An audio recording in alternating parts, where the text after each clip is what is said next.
இன்றைய முக்கிய செய்திகள். புதுச்சேரி கொண்டாட்டத்தை முன்னிட்டு நகர பகுதியில் போக்குவரத்து தடை. போக்குவரத்து காவல்துறை தெரிவித்துள்ளது.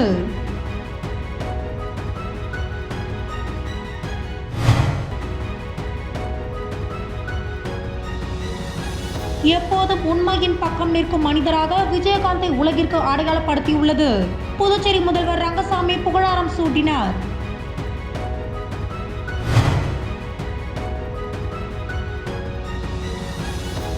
புதுச்சேரியில் பொங்கல் உதவித்தொகையாக ரூபாய் 5000 வழங்க வேண்டும். விவசாய தொழிலாளர் சங்கத்தினர் அண்ணா சிலை அருகே கண்டன ஆர்ப்பாட்டம்.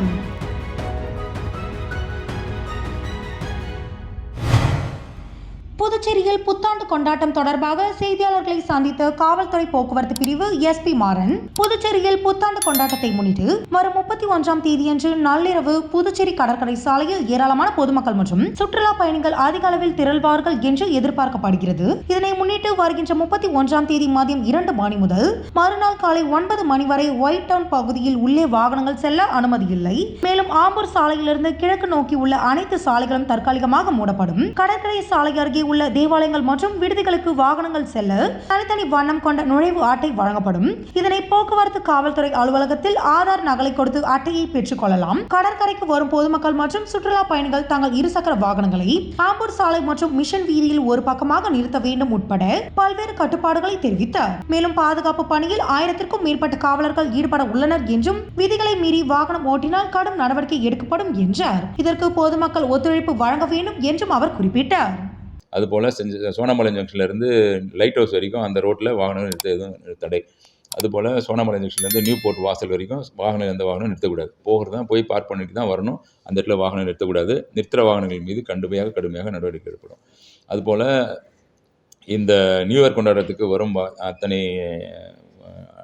அத்தனை பொதுமக்களுக்கும் திரும்பி முடிச்சுட்டு போகும்பொழுது அந்த ரேஸ் பண்ணிட்டு போகிறது, இதுமாதிரி வேகமாக போகிறது, திரும்ப வர்றது அத்தனையும் தவிர்க்கணும்னு கேட்டுக்கொள்ளப்படுறார்கள்.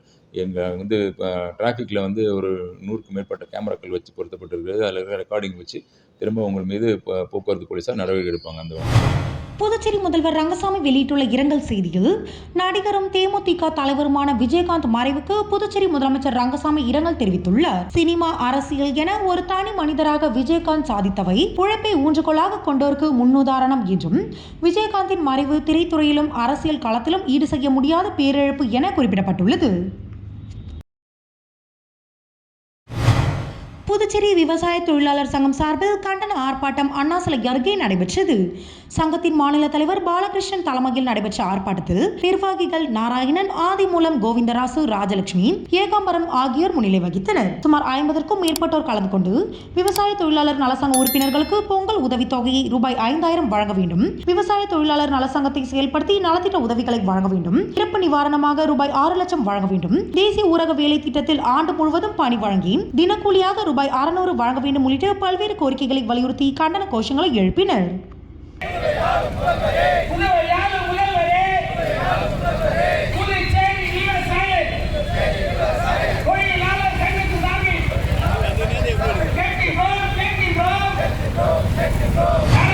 புதுச்சேரி அரசின் 2024ஆம் ஆண்டுக்கான நாட்காட்டியை முதல்வர் ரங்கசாமி வெளியிட்டு புத்தாண்டு வாழ்த்துக்களை தெரிவித்தார். அதனைத் தொடர்ந்து செய்தியாளர்களிடம் பேசிய அவர், மத்திய அரசு உதவியுடன் அறிவித்த அனைத்து திட்டங்களையும் சிறப்பாக செயல்படுத்தி வருவதாக தெரிவித்தார். மக்கள் நலத்திட்டங்களுக்கான கோப்புகளை அதிக கேள்வி கேட்டு திருப்பி அனுப்பாமல் அதிகாரிகள் துரிதமாக செயல்பட்டு அரசுக்கு ஒத்துழைக்க வேண்டும் என்ற முதல்வர், மாநில அந்தஸ்து கிடைக்கும் வரை மத்திய அரசை தொடர்ந்து வலியுறுத்துவேன் என்று கூறினார். புத்தாண்டு கொண்டாட்டத்திற்கு சுற்றுலா பயணிகள் வருகை அதிகரித்து வரும் நிலையில் கொரோனா பரவலை தீவிரமாக கண்காணித்து வருவதாக தெரிவித்த முதல்வர், ப்ரீபெய்ட் மின் மீட்டர் திட்டத்தின் சாதக பாதகங்கள் குறித்து ஆலோசித்து வருகிறோம் என்றார். இந்த நிகழ்ச்சியில் சபாநாயகர் செல்வம், அமைச்சர்கள் லட்சுமி நாராயணன், ஜெயக்குமார் உட்பட அதிகாரிகள் உடனிருந்தனர். ஏழை எளிய மக்களுடைய வாழ்வாதாரம் உயர்வதற்குரிய நிலையில் எங்களுடைய செயல்பாடுகள் இருப்பதை நீங்கள் நன்றாக அறிவீர்கள். பல ஆண்டு காலமாக அரசு பணியிடங்கள் பல துறைகளில் காலியாக இருந்து வந்தது. அதனை இப்பொழுது நிரப்புவதில் அரசு முழு கவனம் செலுத்தி வருகின்றது. பல துறைகளில் பணியிடம் நிரப்பப்பட்டு வருகின்றது. மேலும் பல துறைகளில் அந்த காலியான பணியிடம் நிரப்புவதற்கு நடவடிக்கை அரசு எடுத்துக்கொண்டு வருகின்றது. அதனால் இளைஞர்களுக்கு வேலை வாய்ப்பினை உருவாக்கி கொடுக்க வேண்டும் என்பதில் அரசு முழு கவனம் செலுத்தி வருகிறது. அதே சமயத்தில் பல தொழிற்சாலைகளை கொண்டு வரக்கூடிய நடவடிக்கை புதுச்சேரியில் வர வேண்டும் என்ற எண்ணத்தில் நடவடிக்கை மேற்கொள்ளப்பட்டு அதற்காக ஒதுக்கப்பட்டுள்ள சேராப்பட்டு இடத்தில் பல புதிய தொழிற்சாலைகள் வருவதற்குரிய ஆயத்த நடவடிக்கையை அரசு எடுத்து வருகின்றது. அதன் மூலமாக இளைஞர்களுக்கு வேலைவாய்ப்பு கிடைக்கும் என்ற நம்பிக்கை இருக்கின்றது. மேலும்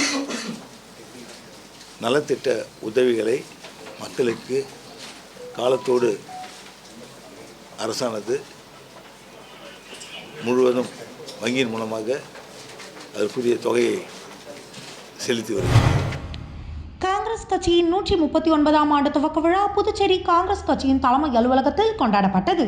இதனையொட்டி அலங்கரித்து வைக்கப்பட்டிருந்த நேரு, காந்தி, காமராஜர் உள்ளிட்ட தலைவர்களின் உருவப்படத்திற்கு மலர் தூவி அஞ்சலி செலுத்தப்பட்டது. தொடர்ந்து கட்சியின் கொடியேற்றப்பட்டு இனிப்புகள் வழங்கியும் கொண்டாடப்பட்டது. இந்த நிகழ்ச்சியில் காங்கிரஸ் தலைவர் வைத்திலிங்கம் எம்பி, முன்னாள் முதல்வர் நாராயணசாமி, முன்னாள் அமைச்சர் கந்தசாமி, முன்னாள் எம்எல்ஏக்கள் அனந்தராமன், கார்த்திகேயன் மற்றும் காங்கிரஸ் துணைத் தலைவர்கள், பல்வேறு பிரிவை சேர்ந்த நிர்வாகிகள், மகிழா காங்கிரஸ் நிர்வாகிகள், மீனவர் அணியை சேர்ந்த நிர்வாகிகள், சேவா தள நிர்வாகிகள், காங்கிரஸ் பிரமுகர்கள், கலைமாமணி டாக்டர் நமச்சிவாயம் உள்ளிட்ட பலர் கலந்து கொண்டு மறைந்த தலைவர்களின் உருவப்படத்திற்கு மலர் தூவி மரியாதை செலுத்தினர். புதுச்சேரி சட்டப்பேரவையில் உள்ள முதல்வர் அலுவலகத்தில் புதுச்சேரி அரசின் 2024ஆம் ஆண்டு நாட்காட்டி வெளியிடும் நிகழ்ச்சி இன்று நடைபெற்றது. அதனைத் தொடர்ந்து முதல்வர் ரங்கசாமி செய்தியாளர்களிடம் பேட்டியளித்துக் கொண்டிருந்தார். அப்போது உள்ளே வந்த சுயேட்சை எம்எல்ஏ நேரும் முதல்வரிடம் புகார் மனு ஒன்றை அளித்து நடவடிக்கை எடுக்க வேண்டும் என வலியுறுத்தினார். மேலும் எம்எல்ஏக்களுக்கு உரிய மரியாதை அதிகாரிகள் தருவதில்லை என்றும், இங்கு நடப்பது மக்களால் தேர்ந்தெடுக்கப்பட்டவர்களின் ஆட்சியா, கவர்னர் அதிகாரிகளின் ஆட்சியா என கேள்வி எழுப்பினார். கொரோனாவால் உயிரிழந்தவருக்கு உடனடியாக ஆம்புலன்ஸ் வசதி கூட இந்த அரசால் வழங்க முடியாத சூழல் உள்ளதாக வேதனையில் தெரிவித்த அவர், உடனடியாக கவர்னரை மாற்ற நடவடிக்கை எடுக்க வேண்டும் என கூறினார். மாநில அந்தஸ்து குறித்து பேசிக்கொண்டே இருக்காமல் ஆக்கப்பூர்வமான நடவடிக்கை எடுக்க வேண்டும் என ஆதங்கத்துடன் தெரிவித்தார். இதனால் அங்கு சிறிது நேரம் பரபரப்பு ஏற்பட்டது. அப்ப அதிகாரிகள் மேல ஒரு நடவடிக்கையாவது எடுக்கணும். இல்ல இந்த கவர்னராவது ஏதாவது ஒரு முடிவு எடுத்து இந்த அரசு யாருடைய கண்ட்ரோல்ல நடக்குதுன்றத நீங்க அவங்களுக்குள்ள உட்கார்ந்து தெளிவுபடுத்த சொல்லுங்க. எங்களை மாதிரி எம்எல்ஏங்களுக்கு இது அசிங்கமா இருக்குது. எங்களை மக்கள் சட்டை பிடிச்சி கேட்கற அளவுக்கு தைரியத்தில் இருக்கிறாங்க. நேற்று நைட்டு கரண்ட் போனது, இளவன சப்ஸ்டேஷன்ல போன கரண்ட் காலையில் 9 மணிக்கு, ராத்திரி 12 மணில இருந்து தூங்காத வேலை பார்க்கணும். 9 மணிக்கு தான் கரண்ட் இருந்துச்சு. ஜனங்க இவ்வளவு கரண்ட் வரி ஏறிக்கினே இருக்குது, நிக்காத கரண்டாவது கொடுங்க அப்படின்னு கேட்குறாங்க. நம்மளால பதில் சொல்ல முடியல. தூங்காத எவ்வளோ நாள் தான் நாங்கள் வேலை செய்ய முடியும்? ஒரு எம்எல்ஏ. புதுச்சேரி வேளாண் துறையில் செயலராக பணியாற்றிய குமார் அந்தமான் நிக்கோபார் தீவுகளுக்கு இடமாற்றம் செய்யப்பட்டார். அதையடுத்து புதிய செயலராக ஜெயந்த்குமார் ரே நியமிக்கப்பட்டார். மேலும் கால்நடை பராமரிப்புத்துறை, வனத்துறை, இந்து அறநிலைத்துறை, வக்பு வாரியம் உள்ளிட்ட துறைகளை கவனிப்பார். கவர்னர் தமிழிசை உத்தரவிட்டதை அடுத்து அதற்கான ஆணையை தலைமை செயலர் ராஜீவ் வர்மா பிறப்பித்துள்ளார். புதுச்சேரியில் ஆளுநர் மாளிகையில் வெளியிட்டுள்ள செய்திக்குறிப்பில், புதுச்சேரியில் கூட்டுறவு சங்கங்களின் துணைப்பதிவாளர் பதவிக்கான ஆட்சேர்ப்பு விதிகளை திருத்த அறிவிப்பு, கால்நடை பராமரிப்பு துறையில் ரூபாய் 1.31 கோடிக்கு மருந்து வாங்கியதற்கான செலவினை ஒப்புதல் மற்றும் அனைத்து குரூப் அரசிதழ் பதிவு பெறாத பணியிடங்களுக்கான நேரடி ஆள் சேர்ப்பு, வயது வரம்பில் 2 ஆண்டுகள் தளர்வு அளிக்க கோரி மத்திய அரசுக்கு முன்மொழிவு கோப்புகளுக்கு கவர்னர் தமிழிசை சவுந்தரராஜன் ஒப்புதல் அளித்துள்ளார். மேலும் காரைக்கால் நெடுங்காடு கொம்யூன் பஞ்சாயத்திற்கு மானியமாக ரூபாய் 7.7 கோடி, டிஆர் பட்டினம் கொம்யூன் உயர்கல்வித்துறையில் பணியிடங்களை நிரப்பு கல்வி தகுதி தளர்வு, சிவிஎஸ் சர்வீஸ் விதிகளை உருவாக்கி புதுச்சேரியில் உள்ள காலி பணியிடங்களை நிரப்புவதற்கான முன்மொழிவை மத்திய அரசுக்கு அனுப்பவும் அவர் ஒப்புதல் அளித்துள்ளார். மத்திய அரசின் நலத்திட்டங்கள் குறித்து பொதுமக்களிடையே விழிப்புணர்வை ஏற்படுத்தும் வகையில் நமது லட்சியம் வளர்ச்சியடைந்த பாரதம் என்னும் பொருளியல் விழிப்புணர்வு வாகன யாத்திரை புதுவையில் தொடங்கப்பட்டுள்ளது. அதன்படி மத்திய அரசின் திட்ட பயனாளிகளுடன் பிரதமர் நரேந்திர மோடி காணொலி மூலம் கலந்துரையாடும் நிகழ்ச்சி புதுச்சேரி தர்மாபுரியில் உள்ள தனியார் திருமண மண்டபத்தில் நடைபெற்றது. இந்த நிகழ்ச்சியில் முதல்வர் ரங்கசாமி பங்கேற்று மத்திய அரசின் நலத்திட்ட உதவிகளை பயனாளிகளுக்கு வழங்கினார். இதில் சட்டப்பேரவைத் தலைவர் செல்வம், அமைச்சர்கள் நமச்சிவாயம், சாய்ஜி சரவணகுமார், பாஜக மாநில தலைவர் செல்வ கணபதி, அரசு கொறடா ஏகிடி ஆறுமுகம், நிதித்துறை செயலர் ஆஷிஷ் மாதவ் மோரை, மாவட்ட ஆட்சியர் வல்லவன் உட்பட பலர் கலந்து கொண்டனர்.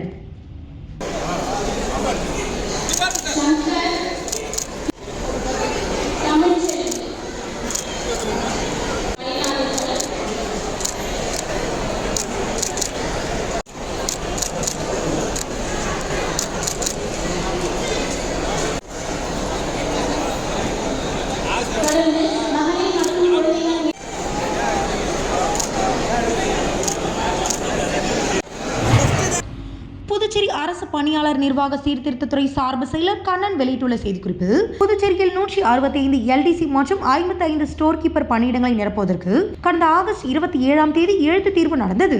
தேர்வு முடிவுகள் கடந்த செப்டம்பர் 1ஆம் தேதி வெளியானது. எழுத்து தேர்வில் தகுதி பெற்றவர்களுக்கு கடந்த செப்டம்பர் 20 முதல் 26 தேதி வரை சான்றிதழ்கள் சரிபார்ப்பு நடந்தது. தட்டச்சு தேர்வில் தேர்ச்சி பெற்றவர்கள் நேரடியாக பணிக்கு தேர்வு செய்யப்பட்டனர். இந்த தட்டச்சு தேர்வில் தேர்ச்சி பெறாத 54 பேருக்கு கடந்த 27ஆம் தேதி கணினிகள் தட்டச்சு தேர்வு தொழில்நுட்ப பல்கலைக்கழகத்தில் நடந்தது. இதில் 53 பேர் பங்கேற்றனர். இதற்கான தேர்வு முடிவுகள் நேற்று வெளியிடப்பட்டது. இதில் 39 பேர் தட்டச்சு தேர்வில் தகுதி பெற்றனர்.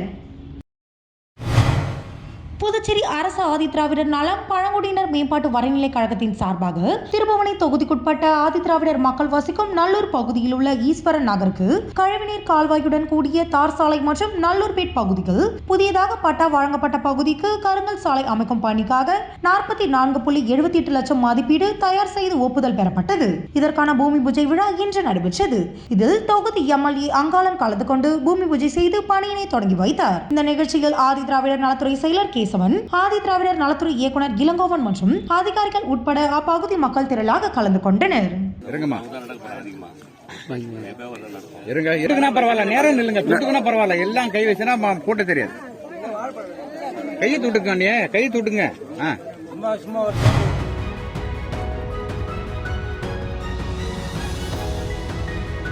புதுச்சேரி கொண்டாட்டத்தை முன்னிட்டு நகர பகுதியில் போக்குவரத்து தடை. போக்குவரத்து காவல்துறை தெரிவித்துள்ளது.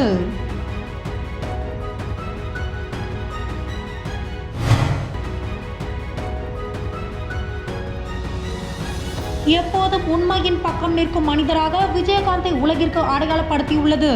புதுச்சேரி முதல்வர் ரங்கசாமி புகழாரம் சூட்டினார்.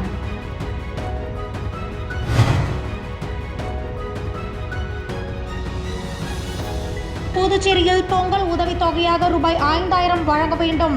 விவசாய தொழிலாளர் சங்கத்தினர் அண்ணாசாலை அருகே கண்டன ஆர்ப்பாட்டம். இன்றைய செய்திகள் இத்துடன் நிறைவடைகின்றன.